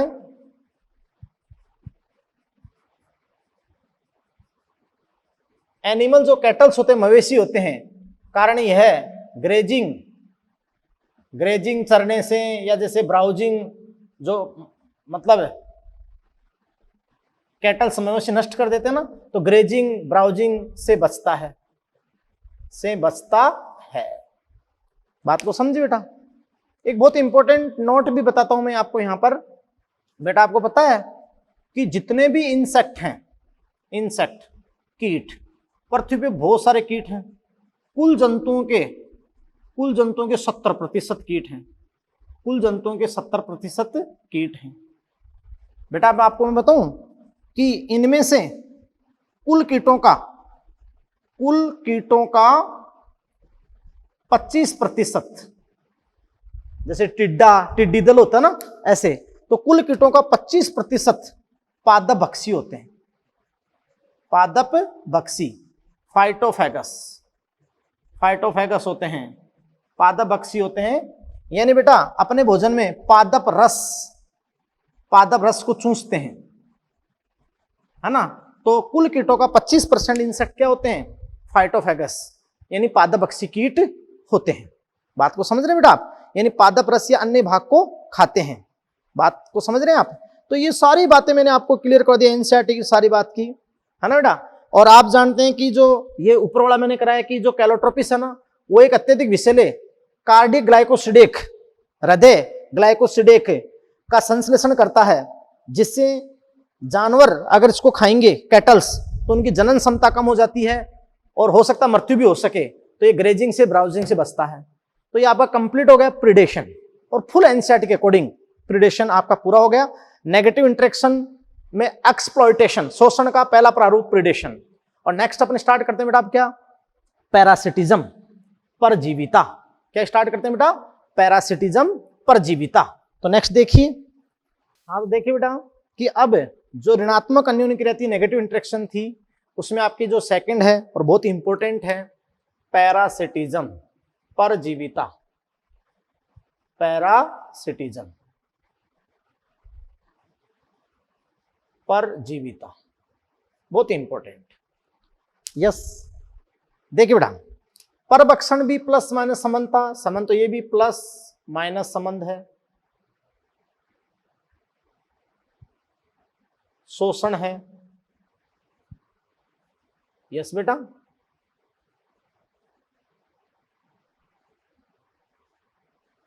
और शोषण है।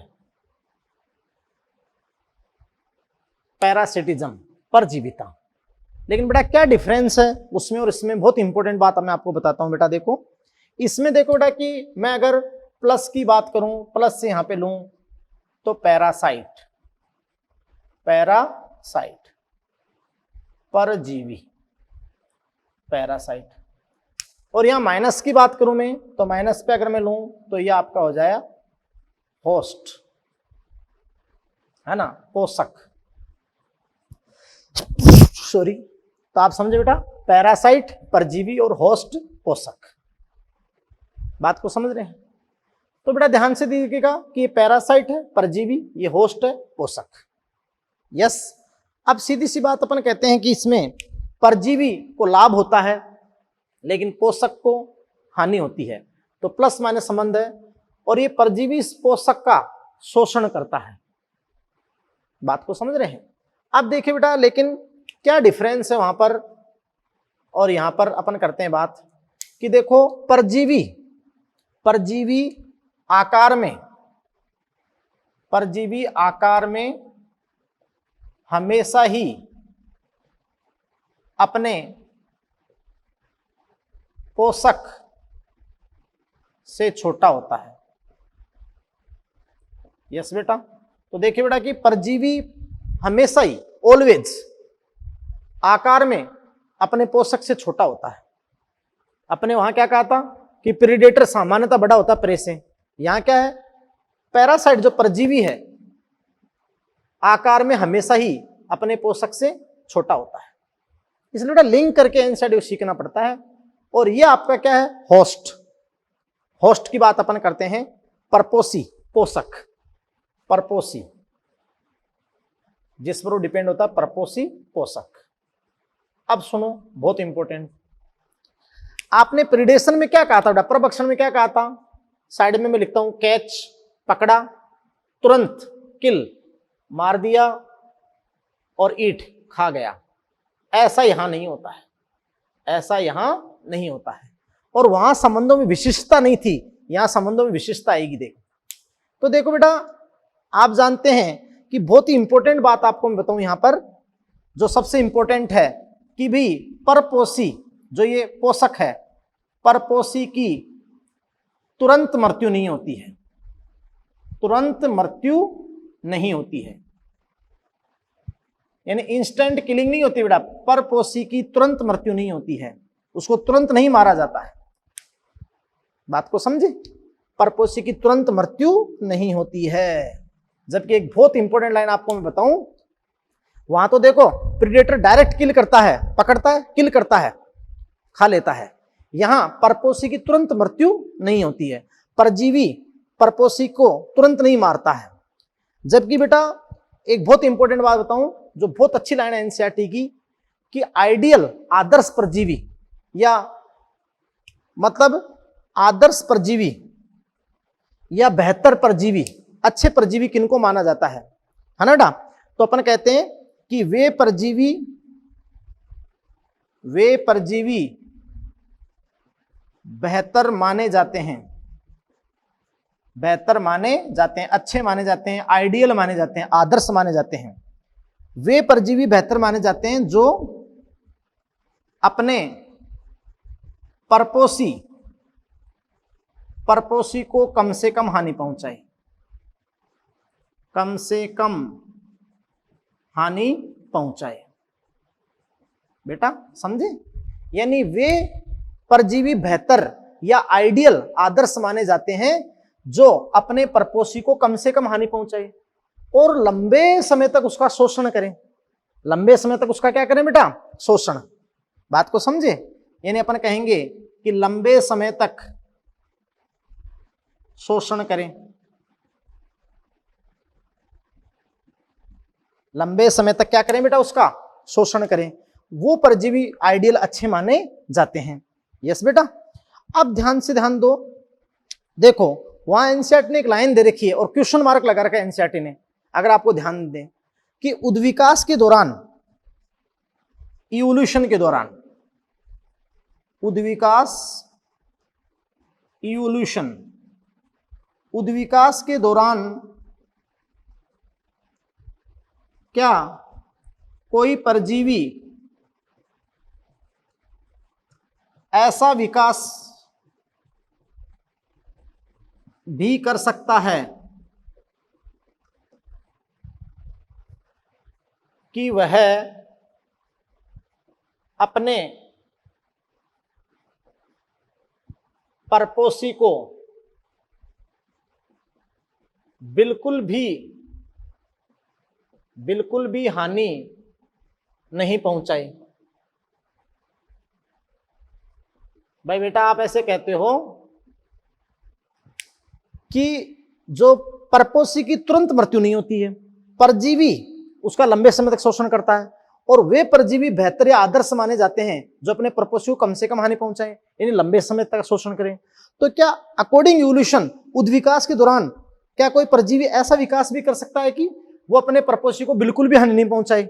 ऐसा तो नहीं हो सकता, अपने परपोषी को बिल्कुल भी हानि नहीं पहुंचाए, ऐसा तो नहीं हो सकता, है ना। ऐसा क्वेश्चन मार्क लगा एनसीईआरटी ने छोड़ सकता है ना। ऐसा तो नहीं हो सकता। क्यों? क्योंकि तब ये संबंध सहभोजिता हो जाएगा। तब ये संबंध क्या हो जाएगा बेटा? सहभोजिता, है ना। परंतु तब यह संबंध सहभोजिता कहलाएगा, सहभोजिता कहलाएगा। यस बेटा, ये तब ये संबंध क्या कहलाएगा? सहभोजिता। ये एनसीईआरटी के क्वेश्चन मार्क का आंसर दे दिया मैंने आपको। भाई एक उसको हानि नहीं पहुंचाएगा तो एक प्लस, परजीवी पर प्लस, और जो परपोषी उसको हानि नहीं तो जीरो। लेकिन तभी इंटरेक्शन रहेगी नहीं, क्योंकि यहां संबंधों में विशिष्टता है और लंबे समय तक ये इंटरेक्शन ऐसे है कि परजीवी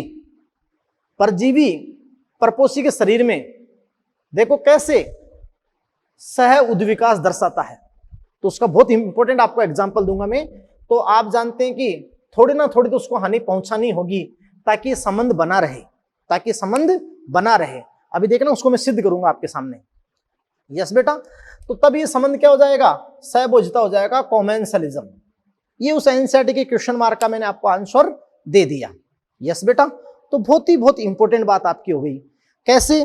देखो मैं आपको एक बहुत इंपॉर्टेंट बात समझाता हूं कि परजीवी और प्रपोषियों के मध्य को इवोल्यूशन देखा जाता है, सह उद्विकास देखा जाता है।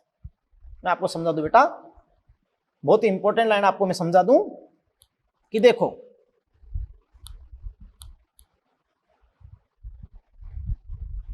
परजीवी और प्रपोषियों के मध्य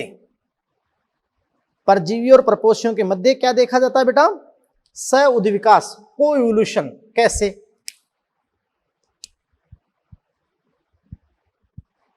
परजीवी व परपोषी के मध्य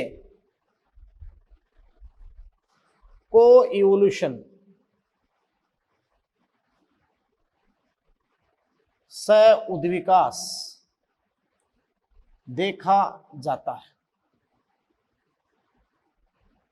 परजीवी और प्रपोषी के मध्य क्या देखा जाता है बेटा? को इवोल्यूशन, सह उद्विकास। कैसे भाई? आपको मैंने समझाया था को इवोल्यूशन किसे कहते हैं, सह उद्विकास किसे कहते हैं कि दोनों ही ऐसा प्रयास करेंगे कि संबंध लंबे समय तक बना रहे। दोनों ही ऐसा प्रयास करेंगे कि संबंध लंबे समय तक बना रहे।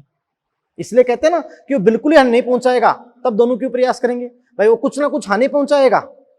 तो आप जानते हो अपने बॉडी में इम्यून सिस्टम होता है, सुरक्षा तंत्र। तो अब अपने इम्यून सिस्टम, सुरक्षा तंत्र का विकास करेंगे। अब अपन अपने सुरक्षा तंत्र का विकास करेंगे, इम्यून सिस्टम का, सुरक्षा तंत्र का। और वो जो परजीवी है वो प्रतिरोधी संरचनाओं का विकास करेगा। तो वो तो अपने इम्यून सिस्टम से, सुरक्षा तंत्र से बचने का काम करेगा और अपन उसको नष्ट करने का प्रयास करेंगे।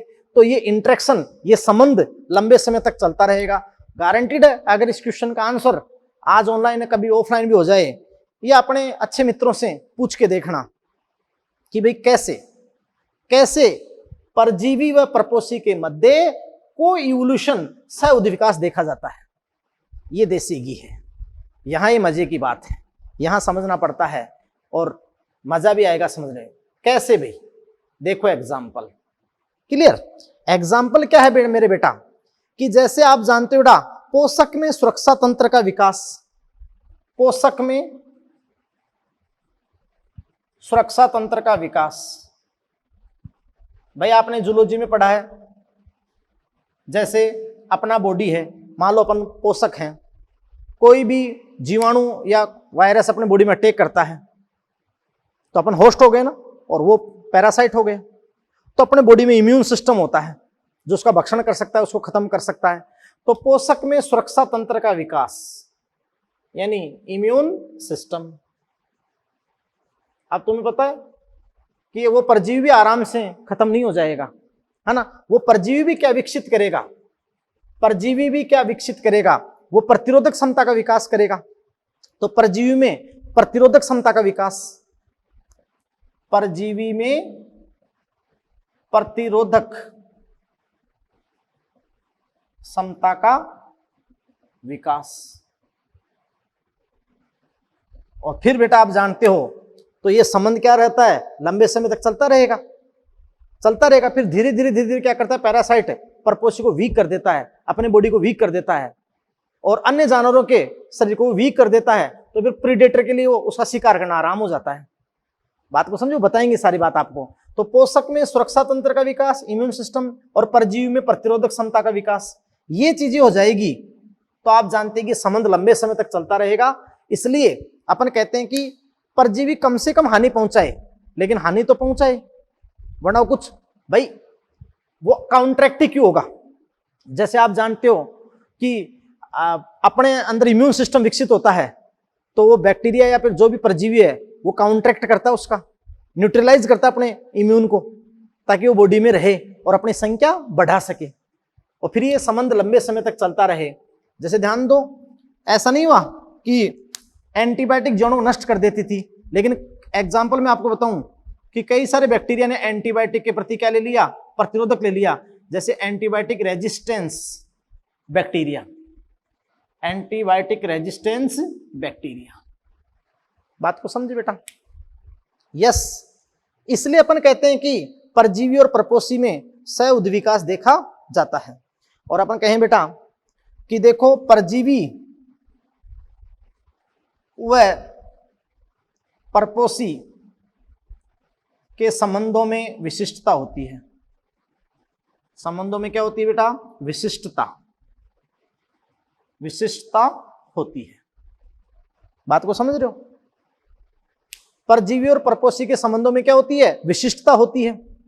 जानते हो ना, कई सारे अविकल्पी परजीवी होते हैं, ओब्लिगेट पैरासाइट, जो किसी विशेष पोषक में ही सर्वाइव करेगा, किसी विशेष पोषक में ही रोग करेगा, दूसरे पोषक को हानि नहीं पहुंचाएगा। बात को समझे? तो बेटा आप समझ रहे हो कि परजीवी व परपोषी के संबंधों में विशिष्टता होती है। हाँ, कुछ ऐसे एग्जाम्पल हैं जो एक्सेप्शन अपवाद हैं कि परंतु कुछ परजीवियों के लिए एक से अधिक पोषक हो सकते हैं। कुछ पैरासाइट ऐसे होते हैं जो एक से ज्यादा होस्ट रखते हैं, वरना तो आप जानते हो कि संबंधों में विशिष्टता का मतलब जो पैरासाइट होते हैं वो होस्ट स्पेसिफिक होते हैं, होस्ट स्पेसिफिक होते हैं ना। बात को समझे? ये बात आपकी हो गई बेटा। अब देखिए अपने यहां नेक्स्ट देखते हैं टाइप ऑफ पैरासिटिज्म, परजीविता के प्रकार। इसलिए बेटा इसको एनसीईआरटी से बहुत अच्छे लेवल से आप पढ़ें, मजा आ जाएगा मैं कह रहा हूं। और अब देखो बेटा अपन देखते हैं टाइप ऑफ पैरासिटिज्म, परजीविता के प्रकार।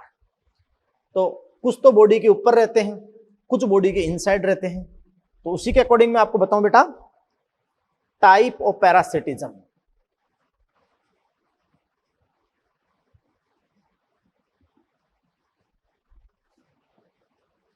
परजीविता के प्रकार। यस बेटा, तो देखिए ये जो पैरासाइट हैं, पैरासाइट मैं आपको बताता हूं, परजीवी है ना बेटा, ये दो प्रकार के होते हैं आपके सामने। दो प्रकार के कैसे हुए मेरे बेटा? सुनो, एक आपके होते हैं एक्टोपैरासाइट। एक्टोपैरासाइट भाई ये परजीवी जो अपनी या परपोषी की शरीर की सतह पर रहते हैं, केवल सतह पे चिपके होते हैं बाह्य सतह पे, तो ये आपके हो गए एक्टोपैरासाइट यानी बाह्य परजीवी। और कुछ जो होते हैं अपने आंतरांगों, आंतरिक अंगों में रहते हैं, तो वो आपके होते हैं एंडोपैरासाइट। एंडोपैरासाइट अंतःपरजीवी। अब ये तो केवल एनिमल में होते हैं, लेकिन ये दोनों में हो सकते हैं, एक्टोपैरासाइट प्लांट और एनिमल। तो यहां दो कैटेगरी अपन कर देते हैं, एक्टो फाइटोपैरासाइट यानी पादपों पर बाह्य परजीवी, और ये आपका एक हो जाएगा एक्टो जू पैरासाइट, जंतुओं पर बाह्य परजीवी। देखिए बेटा जी, सबसे पहले अगर अपन बात करें जैसे पादपों पर अपन जो एक्टो आपके फाइटोपैरासाइट है उनकी अपन बात कर लेते हैं। जैसे एम्फिड्स होते हैं, एम्फिड्स जैसे लाख का कीट, लैक इंसेक्ट, लाख का कीट होता है। जैसे red cotton bug, red cotton bug, कपास पता रेड कॉटन बग, तो एम्फिड्स, लैक इंसेक्ट और रेड कॉटन बग ये होते हैं एक्टोफाइटोपैरासाइट, पादपों पर बाह्य परजीवी। ये आपके होते हैं एक्टोजू पैरासाइट एनिमल्स पे। जैसे तुम जानते हो लाइस ऑन ह्यूमन, मानव पर जू का समूह, मानव पर जू का समूह, जू पड़ जाती है ना तुम्हारे सिर के अंदर, lice on human, that is ectoparasite.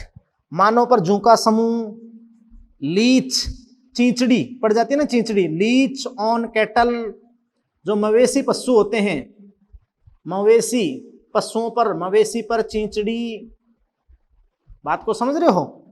और ticks on dog, ticks on dog, कुत्तों पर भी जो चींचड़ी पड़ जाती है, टिक्स ऑन डॉग, बात को समझे। Lice on human, leech on cattle, ticks on dog. और बताता हूं कोपीपोड्स, कोपीपोड्स जो होते हैं, कोपीपोड्स ये परजीवी होते हैं बेटा। कोपीपोड्स ऑन मैराइन फिश, जो समुद्री मछलियां होती है इनके ऊपर कोपीपोड्स, कोपीपोड्स ऑन मैराइन फिश। तो ये सारे बेटा आपके एक्टोजू पैरासाइट जो परपोसी की बाह्य सतह के ऊपर रहते हैं, ये आपके होते हैं एक्टोजू पैरासाइट। बाद में आपके सबसे इंपॉर्टेंट एंडोपैरासाइट, अंतःपरजीवी, जो अपने आंतरांगों में, अंगों में रहते हैं। जैसे ह्यूमन लीवर फ्लूक आपने पढ़ा होगा जूलॉजी के अंदर, ह्यूमन लीवर फ्लूक, मानव यकृत प्रणाब कर्मी, मानव यकृत प्रणाब कर्मी, ये लो बेटा। इसके बाद देखो, इसके बाद अपन बात करें वहां टीनिया, है ना बेटा, आपने टीनिया पढ़ा है, टीनिया सोलमियम पढ़ा है, टीनिया आपने पढ़ा होगा, यस बेटा। इसके बाद आपने पढ़ा होगा प्लाज्मोडियम, मनुष्य की आरबीसी का परजीवी प्लाज्मोडियम, तो प्लाज्मोडियम है, पढ़ा ना प्लाज्मोडियम आपने। ऐसे ही एंटमीबा, एंटमीबा स्टोलाइटिका, जो अमीबीय पेचिस कर देता है, एंटमीबा जो है, यस। तो ह्यूमन लीवर फ्लूक है, टीनिया है, प्लाज्मोडियम है, एंटमीबा है, एस्केरिस है, एस्केरिस, ये सारे अपन बात पढ़ा कि आंतरिक परजीवी है। तो आपको मैंने बताया एक्टोपैरासाइट और एंडोपैरासाइट। अब ये एंडोपैरासाइट जो होते हैं ना, वो शरीर में रहने के लिए कई सारे अनुकूलन, कई सारे अडेप्टेशन, जो परपोसी के शरीर में रहने के लिए कई सारे अडेप्टेशन ये शो करते हैं। तो बेटा इसके बाद अपन नेक्स्ट लेक्चर में पढ़ेंगे कि यहां तक इस लेक्चर का हो गया, तो आप प्रीडेशन और पैरासिटिज्म को पूरा पढ़ लें, क्योंकि आगे मैं बताऊंगा कि एंडोपैरासाइट होस्ट में रहने के लिए क्या क्या अनुकूलन लेते हैं, पहली बात। फिर मैं बातें आपके सामने करूंगा कि फिर ये पैरासाइट होस्ट को वीक कर देते हैं, तो होस्ट पर क्या प्रभाव होते हैं। एक ये तो ट्रू पैरासिटिज्म है, एक विशेष एग्जाम्पल है कोयल में अंड परजीविता, ब्रूड पैरासिटिज्म, उसको समझाऊंगा मैं। और मादा एनोफ्लिस मच्छर मनुष्य पर परजीवी नहीं है, इसको मैं क्लियर करूंगा नेक्स्ट लेक्चर में। तो बेटा इस लेक्चर में यहीं तक, और नेक्स्ट लेक्चर को यहां से आपको कंटिन्यू करना है, यस बेटा। तो बहुत अच्छा पढ़ते रहें, एनसीईआरटी लाइन टू लाइन तैयार करें, अच्छे से मॉड्यूल करें, अपने पेपर्स दें। Thank you very much.